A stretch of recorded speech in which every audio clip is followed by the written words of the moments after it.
Good morning, everyone. I'm sorry it's taking me a minute to get this video out. I say this practically every video now. Fridays are normally really easy for me to do videos because I don't have my kid. He's in school. Well, right now he's in a summer program, but just more stuff going on.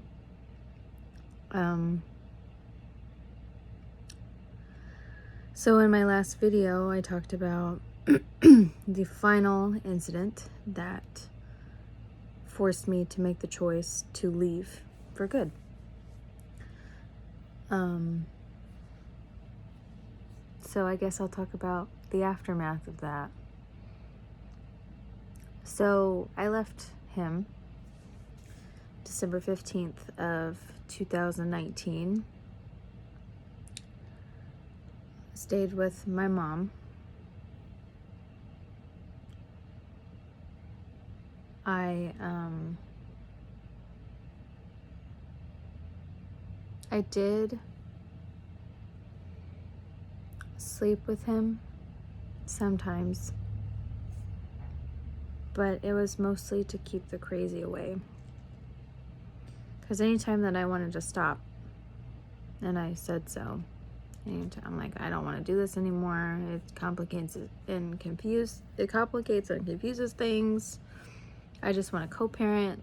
Anytime that I would tell him that, he'd be like, you're talking to somebody else. You're fucking somebody else, aren't you? And no, that wasn't it. That wasn't even remotely close to being the case. But I did find out that he was talking to people. He was having sex with other people while trying to work stuff out with me and get me to come back home. He was off doing all of that. And I know this because I had one of the girls reach out to me over Facebook Messenger. And the first thing that she said was, I am so sorry that I thought you were the crazy one. Shocker. I definitely was not expecting that one. At least I didn't expect someone to reach out to me. I wasn't surprised that he was, really. So, yeah. And then she proceeded to tell me that he was also sleeping with at least 2 other people. And that's when I finally, I don't know, put my foot down. I don't know, really. I was planning to, but I know that he doesn't like to use protection, and that made me like extremely uncomfortable. And so I was like, no, I'm like done. I don't even care if the crazy comes out at this point. And I don't know why that was just like a solid no from me, but to finally be like, no, I'm like done. Like, we're not sleeping together. We're just gonna co-parent. Like, I don't want to work shit out with you. I didn't ever want to work shit out with him, but I kind of lied to him and made him believe that there was a chance that we could work things out to also keep the crazy away. I know that that's wrong, but that was the only survival tactic that I really thought I could do. So after that was about, I think, June, beginning of June of the following year. So, no. Just kidding. May. It was either May or June. I can't remember, of 2020.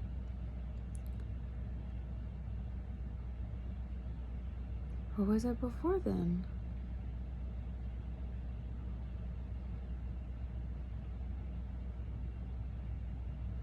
I have it all actually written down somewhere because I had to keep a log and keep documentation whenever we started going to court later. That's a whole nother story. That's a whole nother video. So I'm thinking it was May. And because he really acted crazy, I called, he showed up, he threatened all the time to show up to my house, but he never actually did. But this time was different. He actually did show up. That is an escalation.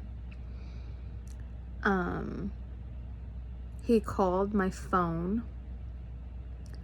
142 times in less than 13 hours.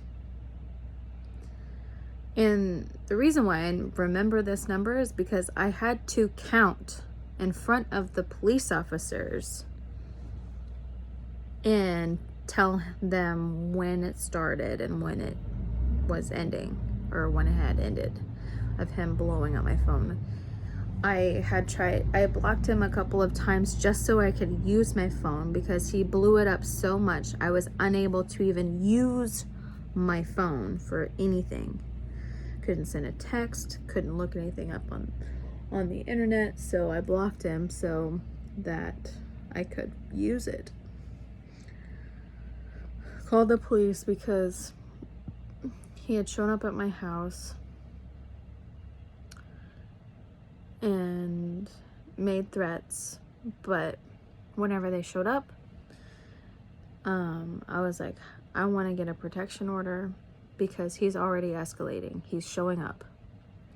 And they said I didn't have enough evidence, or that the threats weren't specific enough for me to get granted a protection order.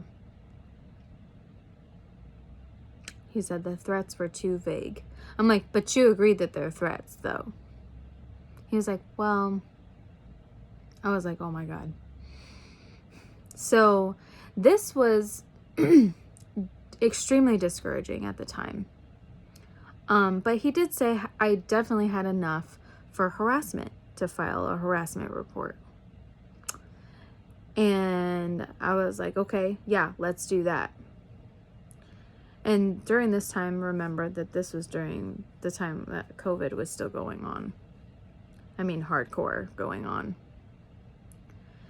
And the city, like the courthouse was like shut down and everything. So it was just like, I couldn't really do much. Or I felt like I couldn't do much. But the thing that they don't tell you, which they should, and all police officers should know, this is super irritating because I found this out later, that it is not the police's job to tell you whether or not you would qualify for a protection order. That is a judge's call. Their only job is to help you fill it out or take you somewhere where you can fill one out, because it's not their choice. It is not their decision on whether or not they believe or they agree with you on whether or not you need a protection order. That's not their place. That's not their job. And whenever I found that out, I was pissed because it would have been it was discouraging to me at the time, but because I'm so strong-willed, not every woman is, like, I decided to go a different route. I found another way. And then I found out that I was right. I could get a protection order because his threats were specific enough. I was granted an emergency protection order for me and my son. So, don't listen to the police in regards to whether or not you can qualify for a protection order. It is their only job to give you a form or show you where to go on where to fill one out. because DVIS will help you. They'll help you fill out the form. They'll submit it to a judge. Everything. Now it's the judge's call on whether or not you're granted one, but yeah. So, filed the harassment report. July, I believe, was when, end of June, beginning of July maybe, was whenever I was able to get a protection order.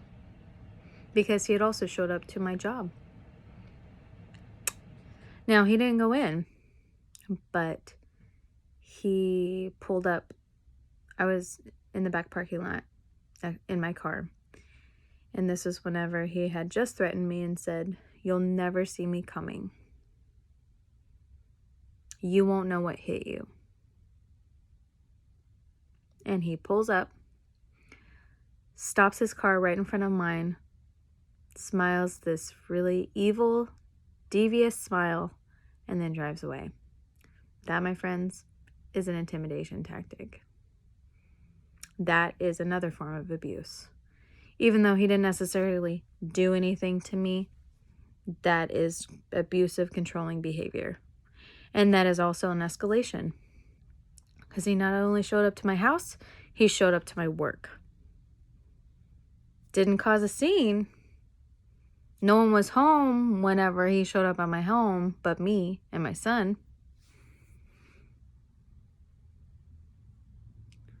But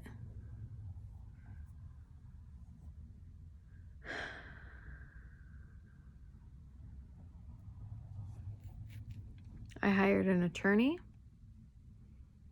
I filed for an emergency custody order.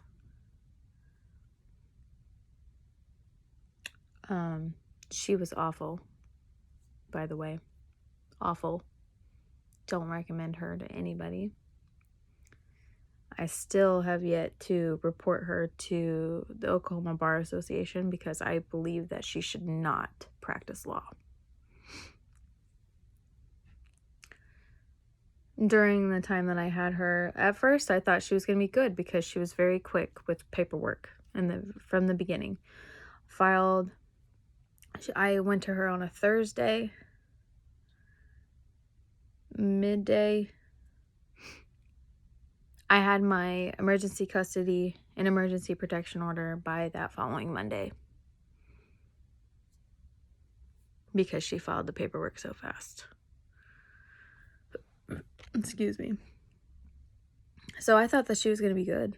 I thought that everything was going to be fine until she started lying to me. She tried to manipulate me. She tried to coerce me. Nope. Be an advocate for yourself, ladies, because there are snakes everywhere. Everywhere. That's also another story with that lady. Long story short on that one, I ended up firing her. I'm telling her why. Everything. Why in an email. And I hired a new attorney. And he's been with me the rest of the time. But because that was snowballed, everything else,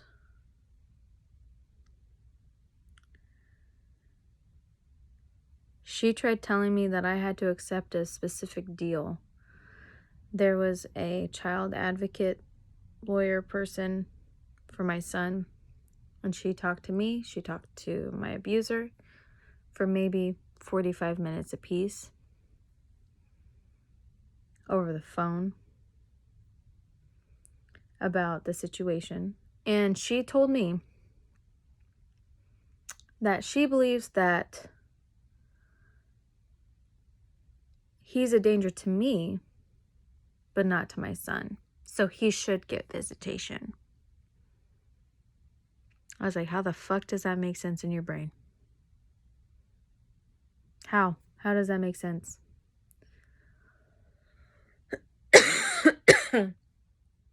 Because to me, if an abuser is a danger to one parent, they're obviously going to be a danger to their children too, because if something happens to said parent that they're a danger to, what's going to happen to the kids?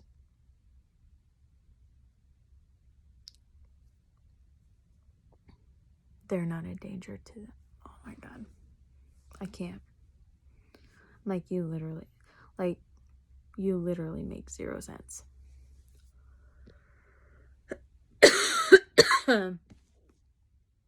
So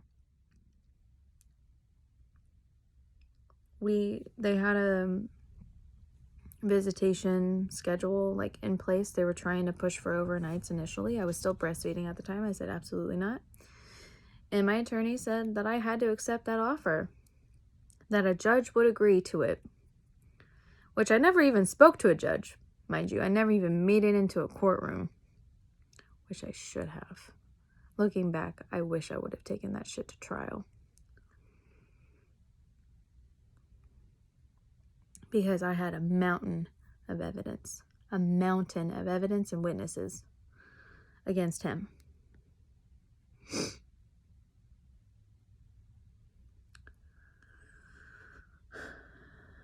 Whenever we got to the courthouse, because I initially agreed verbally, because someone told me like, oh no, that's not set in stone, you can agree to it for now and then change it later. And I was like, absolutely. I was like, no, I really don't want to do that.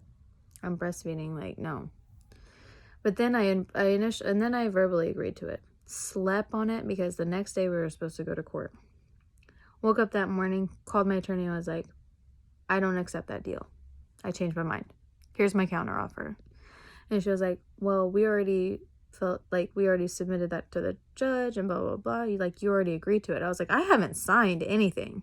I have not signed anything. That was, a verbal agreement, but I don't agree to it now. No, this is my counteroffer. Just send it in. And she was like, okay, if they don't accept it, blah, blah, blah. I was like, I don't care. Send it to them. You don't know unless you try. Send them my counteroffer. And it was a generous one. Actually. Too generous. No overnights, though. And then she was like, if they don't accept this counteroffer, I can no longer represent you. I was like, okay, well, what does that mean? I was like, what happens to my case? Does it just start all over? And she said, yeah, it does. And I was like, okay, well, then what do we do from here? She was like, I don't know. I guess we'll see what they have to say. This was all a lie, by the way. This was a manipulation tactic. This was also coercion. She was lying, saying that I had to accept the offer. I did not. She lied and said that I had to, because I verbally agreed, I had already agreed to it, which I didn't because I hadn't signed anything. It wasn't set in stone. And she also lied and said that she was going to drop me as a client, which she didn't. I actually ended up firing her because of all of these things.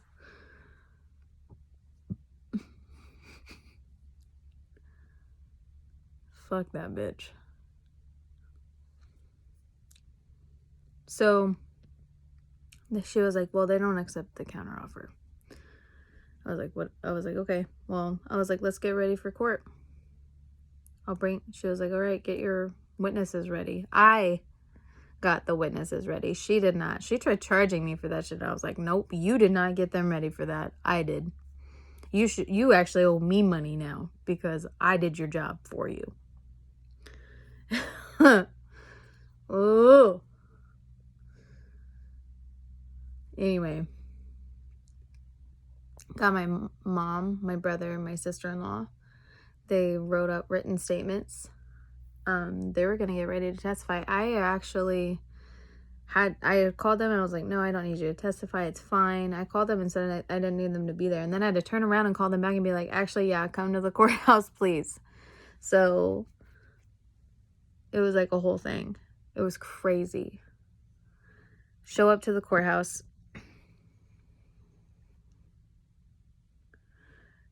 my attorney finally is like, no, like she wants to go ahead and like take it to trial then if you don't accept her counteroffer. And his attorneys were like, we'll accept the counteroffer. We don't want to go to trial. I should have denied that then and there. Like, nope, you're scared out of your mind. You know you'll lose this case, so you don't want to go to trial. I'm not afraid to talk on the stand. I know what I did wrong, and I know that I didn't make all of the right choices, but they were not anywhere near close to what he had done to me. Not even like a fraction of what he had done to me. And I should have. I wish I would have known what I know now. No, I wish I would have known then what I know now, because I would have taken it to trial then. Would have fired her still, gotten a different attorney, but I would have wanted to go to trial. I should have, because I would have gotten everything and then some.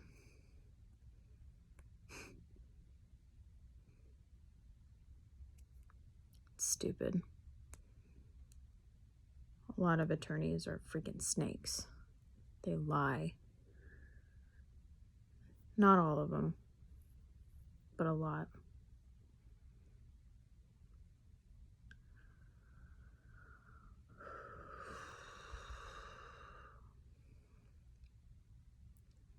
And when visitation started,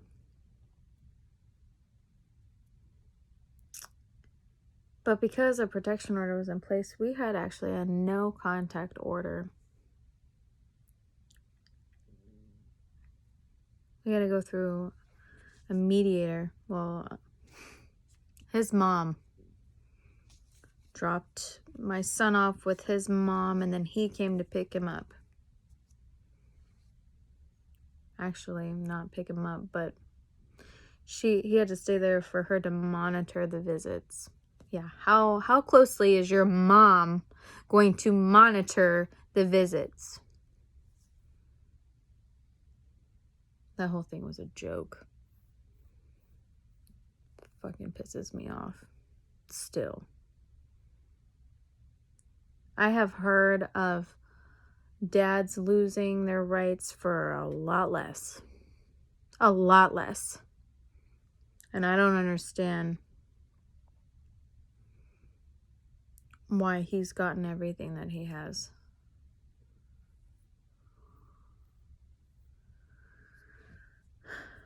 So I think in the next video, I'll talk about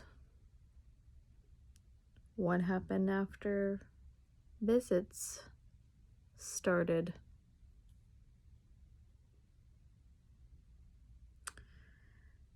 There's not a ton, but